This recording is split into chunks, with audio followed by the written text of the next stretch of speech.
Então, agora eu quero iniciar a leitura. Eu vou fazer essa leitura na versão viva, porque ela é uma leitura de fácil entendimento. De repente, eu posso também usar aqui a Almeida Corrigida, tá?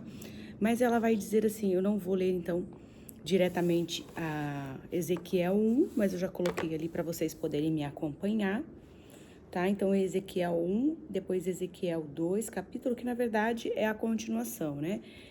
Foi só organizado, separado, para que nós possamos entender a palavra do Senhor. Mas ali vai falar, no primeiro vai falar sobre a visão de Ezequiel, ali sobre quando ele está no rio Quebar, que é lugar próximo, né, da Babilônia, províncias ao redor da Babilônia, sobre que ele tem essa visão.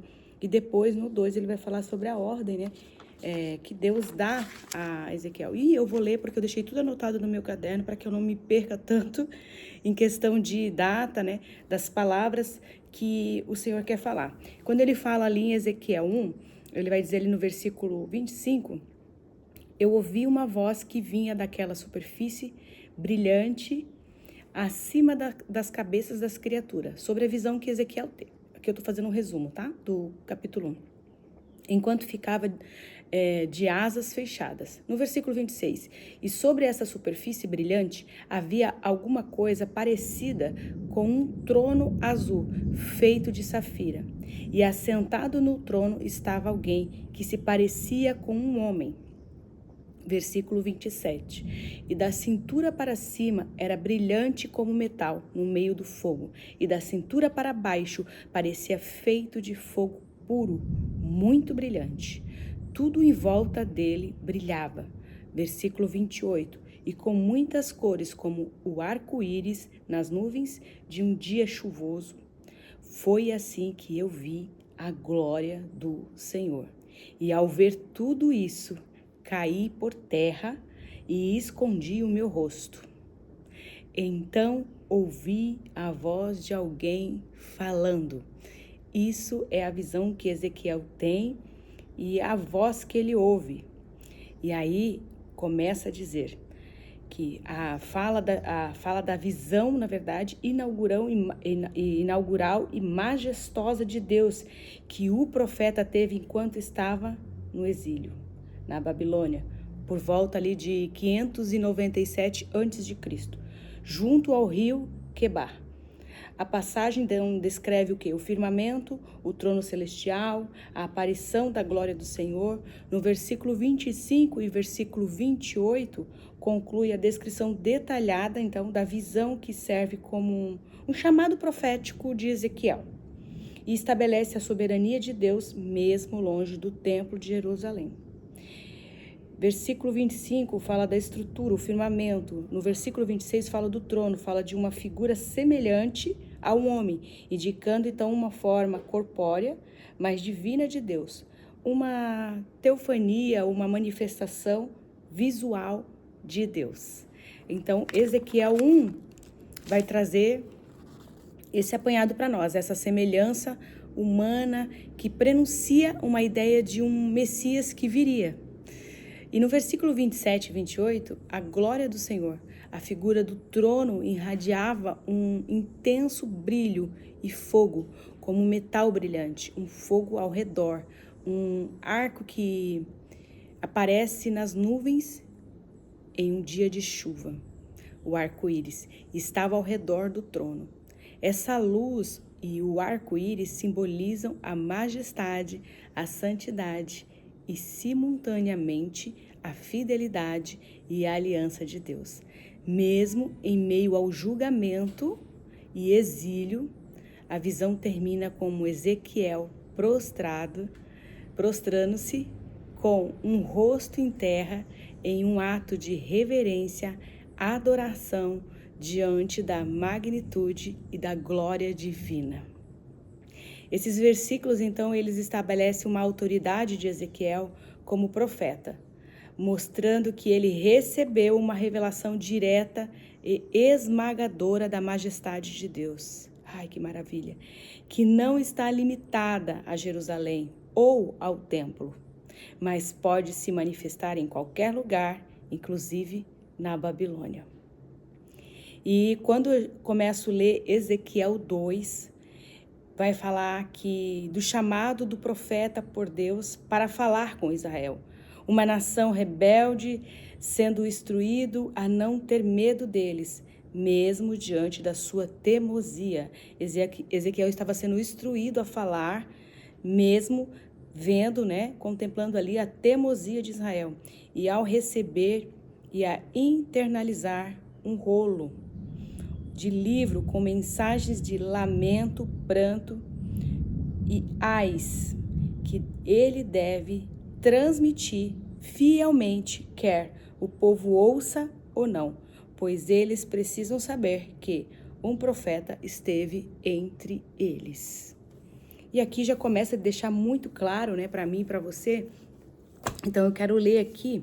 E ele disse: levanta-te, filho do homem, ouça o que eu tenho para dizer a você.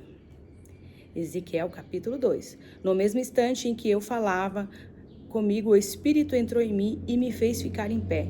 E eu escutei o que ele dizia. Filho do homem, disse ele, eu o mandarei como meu mensageiro ao povo de Israel.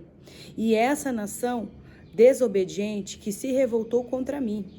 Até hoje, os israelitas e seus antepassados nunca deixaram de me desobedecer. Eles são um povo teimoso e de coração duro. Você será mandado por mim e anunciará aos israelitas as minhas mensagens. Diga a eles, assim diz o soberano, o Senhor. Quer ouça as suas palavras ou não, pois são um povo terrivelmente rebelde e teimoso. Saberão que um profeta do Senhor esteve no meio deles. Por isso, filho do homem, não tenha medo desse povo. Não se assuste com as suas ameaças, mesmo que as palavras firam como espinho e sejam venenosas como escorpiões. Não se assuste com os seus gritos e nem fique apavorado, porque eles são uma nação rebelde. Você deve anunciar as minhas mensagens, quer os israelitas ouçam ou não, porque são um povo teimoso e rebelde. Filho do homem, escute bem o que eu lhe digo. Não queira ser você também rebelde, como o resto do seu povo. Abra sua boca, como que eu vou lhe dar? Então eu olhei e vi uma estranha mão estendida para mim, segurando o rolo. O rolo estava escrito por dentro e por fora. Quando a mão abriu o rolo à minha frente, vi que ele estava cheio de ameaças, desgraças e condenações. Quando eu li essa palavra, eu fiquei assustada. E o Senhor já começou a falar dia 1, e foi decorrendo no início do ano, ele foi falando dia 1, dia 2, dia 3, dia 4, dia 5.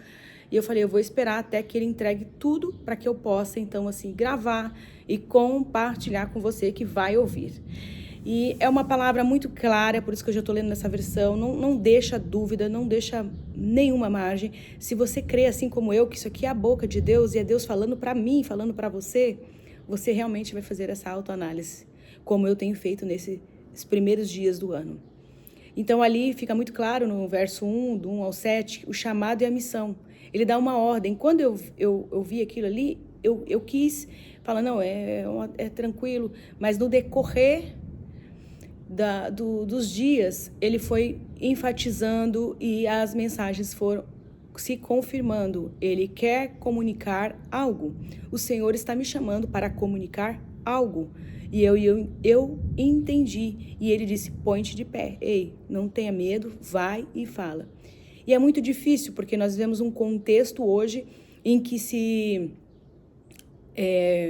não profetizar bênção, você não é aceito. Quando você vai examinar as escrituras e que você vai olhar, você não vai encontrar o papai dizendo, filho, você está errado e continua seguindo. Não, ele sempre vai nos alinhar, ele vai nos confrontar mediante a palavra, pelo amor que ele tem por nós. E como é difícil receber isso, e como é difícil no contexto que nós estamos vivendo hoje de igreja, entender isso. Mas eu vou deixar as palavras, porque a palavra do Senhor já está sendo muito clara e muito objetiva para mim e para você. É difícil? É muito difícil, porque o Pai é nosso. O problema é nosso. É para nós essa palavra. Então aqui fica muito claro que ele pede para ele se levante-se e o Espírito coloca ele de pé para ouvir a palavra. E eu falei, Senhor, qual é a palavra que você quer comunicar? E ele disse, envia a Israel. Deus envia aos filhos de Israel uma nação rebelde de coração duro que se revolta contra ele. Uma mensagem de Deus, de Ezequiel, deve entrar. A mensagem diz, assim diz o Senhor, no versículo 4. A consciência da profecia, quer ouça ou não, eles saberão que um profeta esteve no meio deles. Não temer, Ezequiel não deve temer o povo, nem suas palavras, mesmo que vivam entre escorpiões e espinhos, pois são rebeldes. O rolo de livro 2, ali no capítulo 2 de Ezequiel, do 8 até o 10, Deus instrui Ezequiel a não ser rebelde também. Porque se eu não transmitisse, eu também estaria sendo rebelde, porque ele falou. É a boca dele falando. Abre a boca e come o que eu vou lhe dar. E ele começou a ministrar a palavra, a dizer o que era para ser dito. Essa palavra está no Antigo Testamento, mas ela é tão viva, ela é tão real para os nossos dias. Você vai ver que eu vou abrir também Jeremias, no capítulo 22, 23, que também ele falou, seguindo os dias, como ele também falou em Zacarias, como ele também falou em Miqueias. E ele continuou falando comigo, ele não mudou a forma, ele continuou na mesma visão.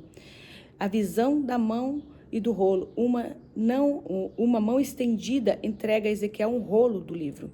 Contudo, o rolo estava escrito por dentro e por fora, com lamentações, prantos e ais, indicando a mensagem de julgamento e de dor. Internalizando, comer o rolo simboliza a assimilação da palavra, assimilar a palavra de Deus para profetizar com autoridade. Autoridade. Nós não temos que temer. Ezequiel é comissionado para ser uma voz de Deus a um povo desobediente, revendo uma mensagem de julgamento que ele deve internalizar e transmitir sem se intimidar pela resistência do povo. Então essa é a palavra e eu não quero falar muitas coisas, porque ela por si já fala tudo para mim e para você. E eu vou prosseguir, porque tem mais que o Senhor quer falar conosco.